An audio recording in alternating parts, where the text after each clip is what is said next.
Everyone. Thank you so much for joining us. My name is Yuvraj Walia. I am the Chief Growth Officer here at Mizzeto. And I also have Ruchi Chopra, who is the CEO of Mizzeto, on the other side of the line. Thank you, Yuvraj. Hi, everybody. Welcome to Peer Pulse by Mizzeto. Awesome. Yeah, this is exciting times. This is the official launch of our podcast, which we'll hopefully do on a weekly basis. For today's topic, we'll be discussing the CMS prior authorization final rule that got implemented on Jan 1. Before we get into that, Ruchi, do you want to just give a quick 30-second overview of your background? Sure. I come with 25 years of healthcare experience. I've worked for companies like Centene, Trizeto, now Cognizant, and from there started Mizzeto. Awesome. Well, Ruchi, as you know, the new CMS guidelines, or rather regulations for prior authorizations, were implemented Jan 1. So that means 7-day turnaround times for prior authorization requests and a 72-hour timeline for urgent requests. After talking to some of the client partners that we have here at Mizzeto, as well as, the individuals that within the industry, what is the feedback? How are people dealing with these new regulations? Just give us a better picture of that. Sure. I actually got 3 calls last week from health Oh, plan wow. leaders asking the same question. Are we the only ones struggling with the new prior auth timelines? The answer is no. You're not alone. But that's not exactly comforting. There are a lot of health plans that are dealing with this whole 7 calendar days for standard request, 72 hours for expedited. So it's all over. You're not alone. That makes sense. So what was the regulations before? What were the turnaround times before this regulation was put in place? And then maybe talk about what are the issues with the urgent requests versus standard requests. Sure. First, most health plans were operating at 10 to 14 days for standard requests. Cutting that into half, bringing it down to 7 days, sounds manageable until you realize your entire workflow was built around that buffer. Second, which is the killer, is the 72-hour expedited requirement. Because that 72 hours starts right when a request comes in. So if it comes on a Friday at 5 p.m., that's when the clock starts ticking. And all health plans are really not equipped to or staffed to address that. That's the Yeah. challenge. Yeah, I think you bring up a good point. The original staffing model doesn't really account for some of the new regulations that are being put in place. So it seems like a lot of health plans out there are really just throwing bodies to solve this problem. But at times it might be tough because, yeah, if an urgent request comes in on a Friday, you don't have anyone staffed on a Saturday, Sunday. Well, then they got to get to their desk pretty quickly on Monday morning to make sure that they're adhering to those CMS guidelines. Correct? Absolutely. Awesome. And so moving on from that then, so getting into specifics and seeing what's actually breaking, when you talk to these health plan leaders, when you talk to these clinical leaders, where are the wheels coming off? Where are they dealing with the most friction with not just regulations, but their prior authorization process in general? Sure. The first thing that we just talked about is obviously the turnaround times. The second is the denial documentation mandate. Starting this month, you have to give a specific reason for every denial. Does not meet medical necessity. That will not work anymore. They have to be specific. You need to cite the actual clinical criteria that weren't met. That takes time. That takes documentation. Most denial templates weren't built for that level of. Having said that, the health plans now are in a position where they have to revamp their entire denial process. That makes sense. So essentially, when these nurses are building and also reviewing these cases, it's not just that. Actually, I guess when they send it over to the payer doctors, it's not really that they can just say, "Oh, there's not enough reason for medical necessity." They have to take it a step further and really be able to state why there are those denials. Exactly. That really makes sense.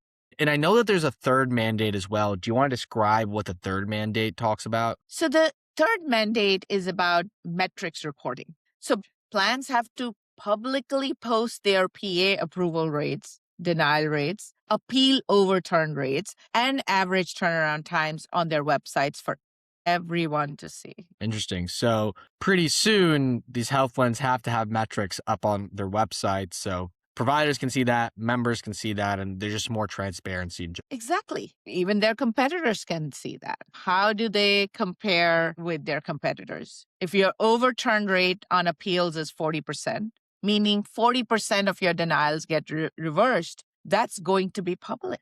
Providers will see it, members will see it. The plan with the high overturn rates are going to have some explaining to do. That makes sense. And so, when we think about the health plans that are doing this well, right, what are they getting right that maybe the health plans that aren't doing this well can learn from? So some of these health plans have actually prepared last year for this. And here's what they have in common. They attack the real bottleneck. And it's not what most people are thinking. Time spent reading records is the biggest issue. Think about what a nurse actually does all day. A prior auth request comes in, it comes in with 50, 80, 200 pages of medical records attached. The nurse has to go in, dig through all of that to find the three pieces of information that matter the most for the decision. That's not clinical judgment. That's work with a nursing license. No, I think you're spot on there. I completely agree with you. And, it's tough because when I've talked to some of these nurses, what they're doing is not even just reading it, but they're really control Fing and try to find very specific words and language that can help them either approve that specific request or again, have it penned for the payer doctor to really review. But how much time are we talking about for the nurses spending on just reading through this documentation? How much of a drag is this on productivity? Believe it or not, 70 to 80% of their time is on document review, reading, searching, scrolling, and only 20 to 30% actually making clinical decisions. Flip those numbers and you've solved your capacity problem. So how do you flip those numbers, right? That's what a lot of health plan leaders are trying to figure out, right? How do you make it so that these nurses are only taking about 20 to 30% of their time to actually review these cases? I mean, now we're in the AI world. So AI powered summarization is the way to go. The technology exists today. It takes a 150-page medical record, extracts relevant clinical information in seconds, and gives them a one-pager, a diagnosis history, recent labs, medications, prior treatments, the specific clinical indicators that match your criteria for the service being requested. The nurse gets a one-page summary instead of a stack of PDFs. That makes sense. So essentially surfacing up the most important and pertinent information to really the top of their screen so that they can really be with just a one paragraph summary so they can understand, hey, this is what this prior authorization request is about. And okay, I can approve it because I can see XYZ around their vitals, or hey, I need to send this for further review because there's not enough information because of XYZ. Correct. Exactly. And this helps them cut their review time by 40 to 50% by case, if not more. Okay. Oh, wow. Okay. And So that's transformational. That's where we need to take our departments. yeah. So, kind of going off that, that's where we need to take our departments. So for the health plans that, let's say aren't as advanced as, let's say, the national payers, the health plans that are a little bit smaller, the TPAs possibly that may be struggling with this, right? How can they kind of get ahead? What are they doing wrong? And what can they do to maybe implement some of these solutions? So, three things. First, get your arms around your data. Get honest about your expedited queue. Pull the data. Make sure you understand your turnaround times. That's item number one. Know your margins. How much time do you have? Okay, that makes sense. And then what about, number two, number three? Second is identify 5 to 10 request types that you can auto approve this month. Don't boil the ocean. Pick the highest volume, lowest risk categories. Get your medical director to sign off on the criteria. Implement. You can expand later, but what you need right now is relief. So that's the second thing that they need to go in for. And then the third one is look at where your nurses are spending their time. If they're buried in medical records, that's solvable. AI summarization tools exist. They're not science fiction. We've deployed them. They work. A nurse who was handling 15 cases in a day can handle 30 to 40 with the same quality because you've eliminated the documentation scavenger hunt for them. Okay. So just to kind of, review what we were saying or recap it really. One is understand your data, understand your metrics. How long are your nurses actually spending on specific cases or on average? Then two, being able to take some of those guidelines and understand, okay, where can you maybe possibly do auto approvals or where can you do other things so that you're able to clear up that queue and that backlog you're dealing with. And then what was the last one you said? So the last one is looking at AI summarization tools Yeah, that can help them auto summarize and reduce their turnaround time, drastically. And I guess the whole point of this really is that if you have a team of, let's say, 10, 15, 25, 50 nurses, right, including intake coordinators possibly as well, right, what you're able to do with implementing some of these document summarization platforms, being able to automate maybe even the intake process, is that you can take, you only need about 10 to 15 people to actually do those workflows, and then the rest can be redeployed in other higher impact areas of the firm, whether that's member facing areas, correct?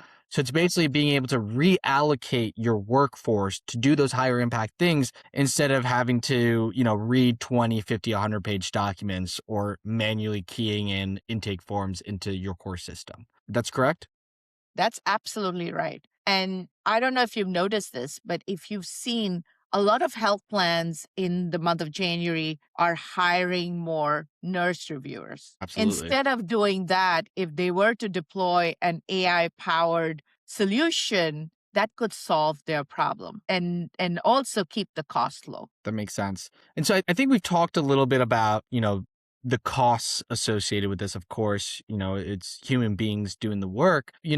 Besides efficiency gains, besides lowering those costs, what are some of the other outcomes that health plans should keep in mind when it comes to automating their prior authorization workflows? I think the other big piece is provider loyalty. Prior auth fiction is the number one complaint from physicians. The EMA has been hammering this for years. Plans that make prior auth fast, transparent, and predictable become preferred network partners. Providers will even steer their patients to plans that don't make them fight for every approval. That makes sense. And so in a competitive space, like the payer world, like the health plan world, right, having that provider satisfaction score as high as possible, that is a competitive advantage, right? That is a Correct. differentiator, right?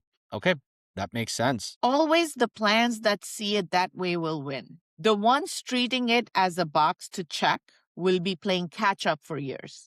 Yeah, absolutely. And also remember, let's not forget that on March 31st, everyone will be seeing their turnaround time numbers. Everybody will see how many appeals were approved, how many were denied. So let's keep that in mind as well. Yeah, you want to make sure you're putting the best foot forward, especially if the whole world can see it.